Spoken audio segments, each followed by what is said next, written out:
Welcome to this edition of When the Biomass Hits the Wind Turbine, a discussion of sustainable living and what that means to you and me. I'm Jay Warmke. And I'm Annie Warmke. Yes, you are indeed. And today we're going to talk about agrarian land trusts, or, and this is really cute, you say potato, I say for condo, well, anyway, that's a real stretch. That is okay, potato. So, yeah, I know. But anyway, we're joined by Ian McSweeney, if he's still here after listening. That, Ian, don't run, run, please. And Ian is the founder of Farmland Consulting and that supports communities through farmland preservation, and also is the leader, the head guru, I guess, of Agrarian Trust, as I guess your official title is organizational director. Is that correct? Yeah. Okay, doke. Well, why don't you tell us a little bit about yourself, Ian, and tell a little bit about Agrarian Trust, because I think that's where we're going to be focusing our discussion today. Sounds great. So thanks for having me. So I'm Ian McSweeney. I live in southern New Hampshire, have a small farm. My wife and I share out with farmer in exchange for the ability to get food out our door, the ability to have our kids go and grow up on a farm and bother farmer, and yet we are not spending our days doing that. I spend my days focused on this work with Agrarian Trust and farmland consulting, as mentioned, and really all this work is to address ownership, tenure, and equity in farmland. So Agrarian Trust is a national land trust with a goal of supporting next generation farmers, and we do that through addressing ownership, equity, and tenure. Some of that addressing is raising the issue. The issue being farmland owners are over 64 years old nationally on average, meaning that the farmland they own is in transition. They are exiting farming, they are exiting farmland ownership, they are passing on, and with that, it is anticipated that up to 400 million acres of farmland in the U.S. will change hands this decade and next. So that amount of farmland is enormous, and what will happen to that land? Who will farm that land? Who will own that land? Who will have tenure on that land? And how will equity be addressed? Are central questions for our food system, for the health of our soils and our planet, and for any type of land justice to occur. So, we raise the issue around that transition of farmland. We support stakeholders, other organizations doing this work. We incubate and initiate and develop different initiatives like Faithlands, that is the intersection of faith communities and their ownership with land and their questions around future uses and stewardship of that land. And we also kind of manifest a model for what we see as a solution, one solution in what we hope are thousands of solutions. But right now, one solution among very few solutions that exist for how to address farmland ownership, farmland tenure, and farmland equity that value and prioritize next generation farmers. So just to interrupt in different ways. Sure, please.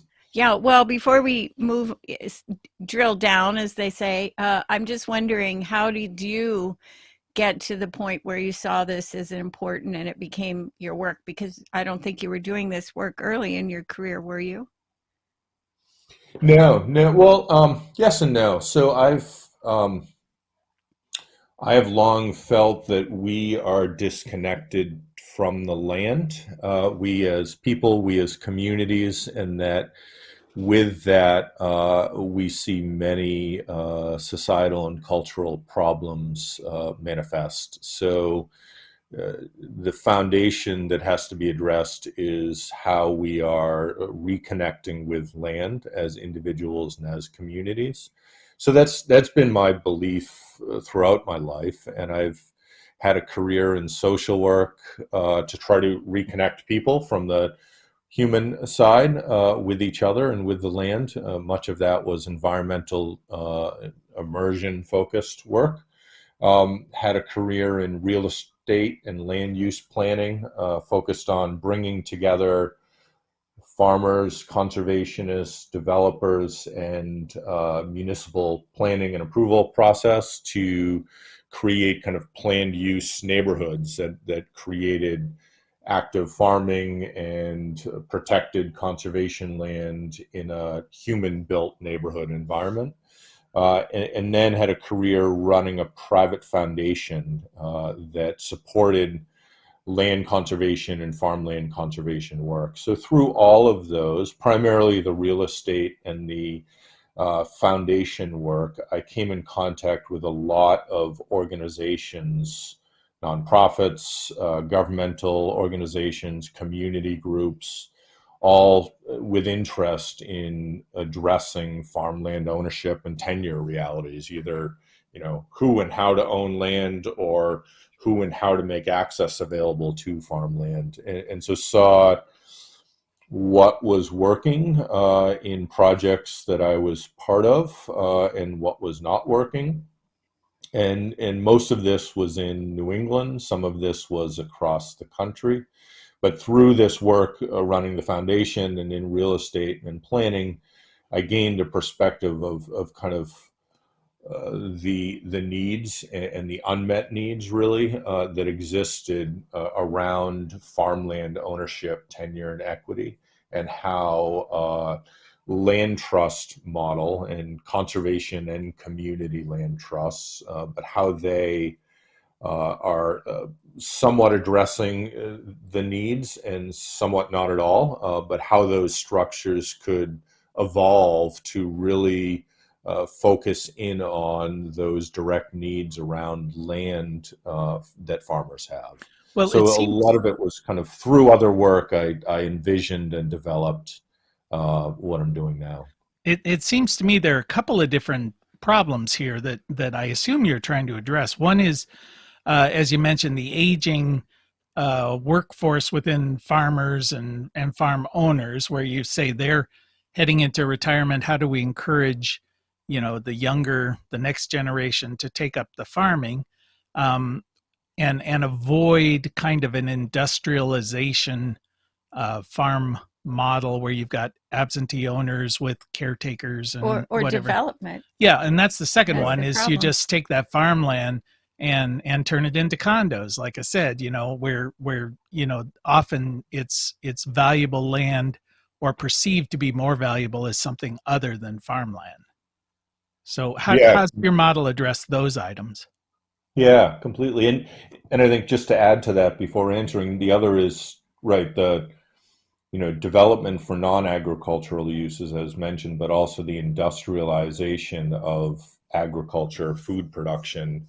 Um, the realities are that industrial agriculture is one of the primary, contributors to soil loss and surface water pollution in this country. So how do we kind of not allow for the industrialization of agriculture, in that it'll simply just use the land and the ecosystem as an extraction point and a point to dump chemicals and kind of waste onto, to the point of degradation and complete pollution beyond the ability to use that. So really, all of those forces, the kind of financial interests, the industrial ag interests, and the development non-ag interests are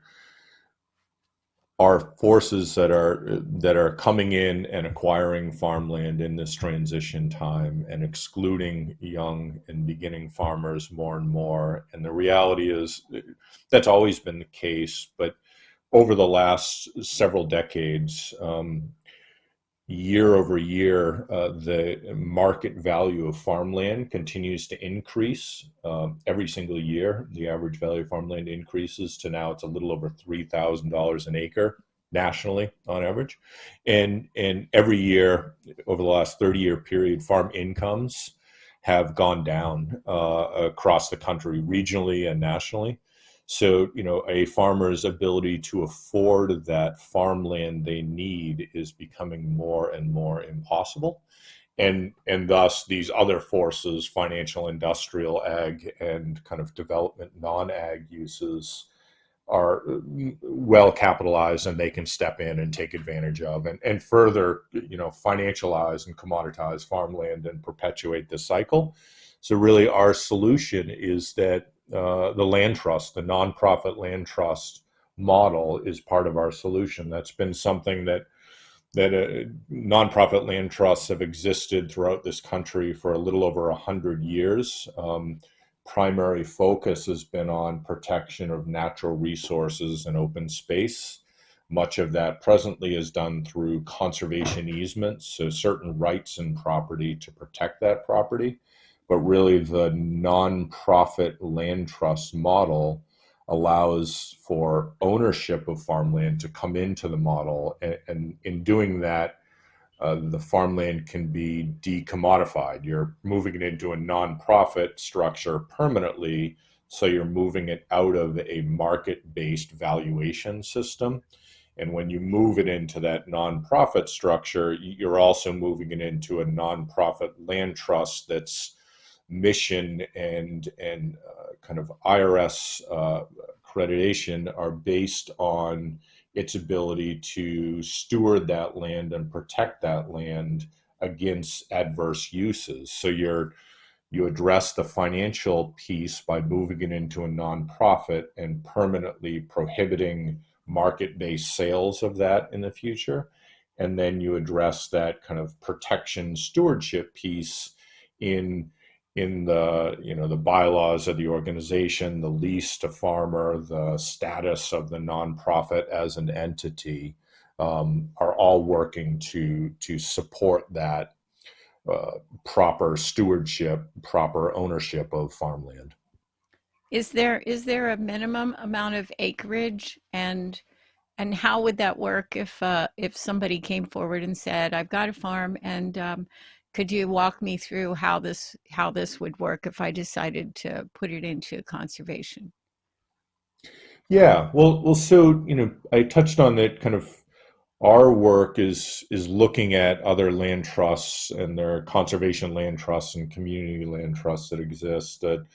And conservation land trusts work is that protection of natural resources and open space through conservation easements a lot of times. So a lot of that work is focused on prohibiting those financial, industrial, or development type uses mentioned, which, for development of land to take place, land has to be a certain number of acres, say, to be viable for development. So for conservation land trust, by and large, it creates a minimum size of land they want to work with if their primary goal is stopping development, say. For us, our primary goal is supporting next generation farmers and seeing viable farms. So that's a different goal in many ways than other land trusts. And so we look at that question of what is the size of land quite differently, because a viable farm depends more on the location, the customer base, the products grown, and the efficiencies of the farm, say, than it does on the acreage. So, a dairy farm or livestock farm is going to require a lot more acreage to be viable than a diversified vegetable farm. And a diversified vegetable farm in a more urban market can be quite small, an acre or plus or minus, say, and be viable as a farm business, and be, holding that land would have the potential to realistically support next generation farmers farming on that land. So for us, it's more about what type of farm business can be viable, and then what's the land base needed to support that, given the location and the markets and such it has. So we're For us, presently, the smallest farmland we're working with is a 12-acre piece of land. The largest is over 6,000 acres, and Okay. it Well, depends on Ian, the I'm going to interrupt location. you here real quick to let people know that you're listening to When the Biomass Hits the Wind Turbine with Jay and Annie Warmke, reminding you that it is indeed the end of the world as we know it.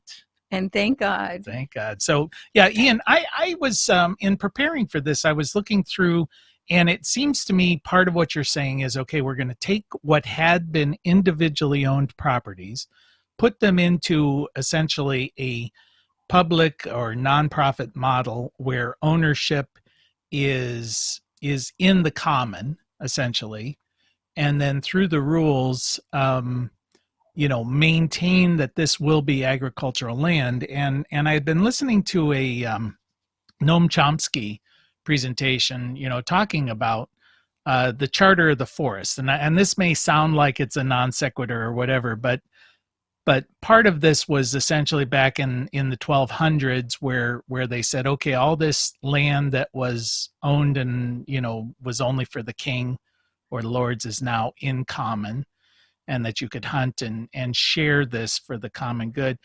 And in the 1960s, there was always that prevailing, I think it was attributed to Garrett Hardin, saying that essentially the tragedy of the commons. So what I'm getting to is a lot of people will look at your movement, a lot of capitalistic economists will say, the tragedy of the commons states that when nobody owns a thing, that everybody will use it to their own self-interest, and that eventually destroys the thing that they claim to be sharing. It's Yeah. been an argument for private ownership of public resources for a Well, long that's time. because humans are greedy. Yeah, it does. And it Right. says that once left to their own devices, they're going to just keep grazing as many of their own sheep on the common land until the land is destroyed.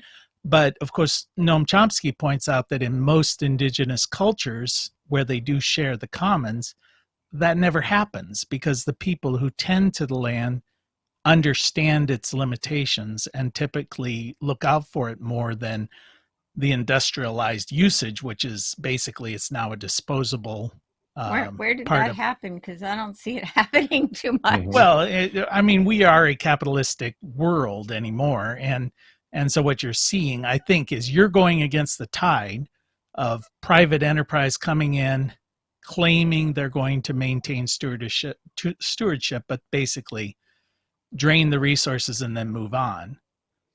Do you feel like that? Do you feel like a crusader against the tide, or have you received that criticism? Don Quixote. Yeah. Well, this is the whole Robin Hood thing, I Yeah, mean, yeah. Yeah, yeah, yeah, completely. So yeah, have received that criticism. Have that has become kind of right an objection or a disinterest or kind of a questioning of our work. That's the tragedy of the commons is one story. Eleanor Ostrom, who won a Nobel Prize for her work, studied and wrote on commons that exist throughout the world and have for hundreds of years. Um, there's plenty of examples of where commons have worked and continue to work. We just need to be open to look more broadly than the readings we presently do collectively. Is part of it. I think another part of it, and a real opportunity now, is that the criticism levied on the commons through the tragedy of the commons. All we have to do is look around at any aspect of our food system, agriculture, or farmland in the capitalist system we have, and understand that that's really only been operating in full force for 100 years plus in this country, and we've destroyed our country and the planet. We're destroying topsoil. We're adding sediment and pollutants to the Mississippi River to the point that it's non-navigable, and it's become Cancer Alley from all the runoff from farm fields. We've polluted the Chesapeake Bay to the point of it's non-livable for most anything. We're poisoning the surface water everywhere we go. We're draining aquifers. Yeah, but you Uh, know what, Ian? It doesn't matter how many times we say that. The greediness of humans seems to surpass whatever that argument is. I'm absolutely fascinated with the idea of what you do, and I'm wondering. Let's say if Jay and I were to talk to you about putting Blue Rock Station, which is the name of our farm, into this project. I'm wondering over time how does this get sustained funding wise, because you're maybe the world falls apart and you're not there anymore, or what is set up so that the farmland is protected for to yeah, stay where it is, I mean right. financially. Yeah. Well, so part of it with our model is that we feel that there's an appropriate scale for things, and again, this is counter to where we are in our global capitalist market, but we feel that the scale needs to remain human and community and centered. So we've created 12 of these agrarian commons in 10 states across the country, starting just last May. And we'd continue to create more agrarian commons because that's where a farm ownership sits in the local agrarian commons it's part of. So we support and are facilitating and connected to these commons, but ultimately the local commons is where the property is owned, and it's restricted to be held in ownership. It's restricted in the amount of debt it can take on. It's restricted from being sold on the market. So it's held permanently in that local commons, and it's the capital needed to bring the property into the commons is handled by the trust in fundraising up front. So it's coming into that commons without debt, and it's limited in the amount of debt. So its carrying costs are lower, and then it is then leased out to farmer, and that local commons is collecting the lease revenue. So over time, a commons growing to hold 6, 8, 10 properties, the commons begins to generate enough lease revenue from collecting affordable lease from farmers to sustain itself. And its only focus is sustaining itself. We set a cap on the number of farms that a commons can hold at 12. So it can't grow beyond that human scale, but it needs to grow to the point of enough farm holding that the lease and rent revenue generated can sustain that commons itself. But really, the commons is just the land holding vehicle. It holds the farmland and conveys lease out to farmer, who then operates their independent business that might be for profit or nonprofit or cooperative, and whether that business succeeds or fails is a market and individual private farmers' efforts and kind of outcomes that determine that. The land is always held in this commons, but over time, the land is going to have many different leaseholding farmers. Um, so it separates the land ownership from the farm business, and it limits the land ownership's capacities of what it can do, and then it entrusts that in a local commons who's collecting rent revenue to sustain itself. It seems I really, really like the idea of it. It seems so sustainable and resilient as a model. But I'm wondering, I'm involved in doing consulting with lots of new farmers, and primarily women. But what I see a real issue with is there's a lot of training out there for new farmers. It's all about the business model, and so there's very little put into how to make a living. And so those are two different things. And we know this from capitalism. And I'm just wondering how you assess who's going to be the leaseholder. Because somebody who's brand new may have done all the right paperwork, but have no real sense about how to make a living. Yeah, well, who is going to be a leaseholder is a decision of that local commons. In a few cases where kind of a farm is coming in to start a commons, we, Agrarian Trust, are more involved in that initial founding startup phase of things. So then we're involved in kind of finding a leaseholder there as well, but it's in partnership with the commons. And it's so each commons determines their own kind of evaluation and what their priorities are around, who those leaseholder might be, who the priority for serving with these farm opportunities would be. So it looks different from one to the next, but it's kind of a local decision-making process of what that is. I'm wondering who makes up the local commons? Yeah, so each commons is a nonprofit entity with a board. The board is 1/3 leaseholding farmers who are on farms that are in that commons. So, for an example where farm is in a commons and then there's a search for a leaseholder, that's an unfilled seat until leaseholder comes in. In other cases, farms that we're working with are mid-career farms that are coming into the commons. So their farmers are known and they're leaseholders already in those commons. So 1/3 is that farmer contingent of leaseholders who will be on the land. 1/3 is other community members in that region of the commons. Community members looks different from one place to the next. So some are kind of agricultural supports, whether it's business, finance, marketing, accounting, legal type community partners who become part of the board. Some are more kind of nonprofit fundraising focused. Others are from other nonprofit or community organizations that are connected to agriculture in that region. So it differs from one to the next quite a bit, but it's decided locally by that community, by those farmers.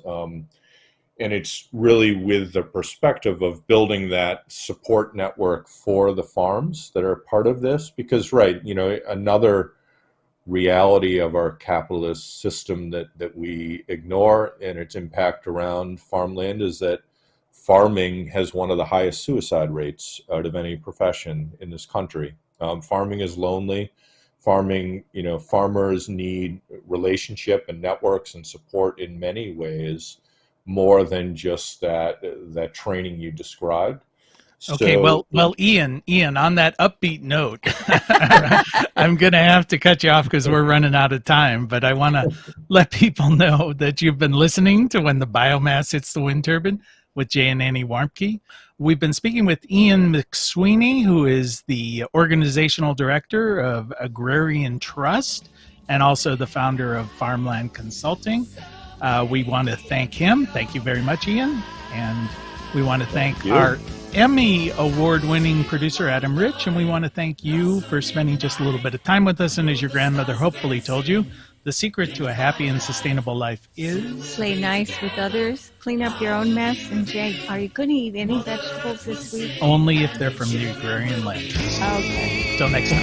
Bye-bye. Blossom in the night, the stars dancing in the twilight. Soon we'll be together, all will be real. Mother Earth will sing, and the children will be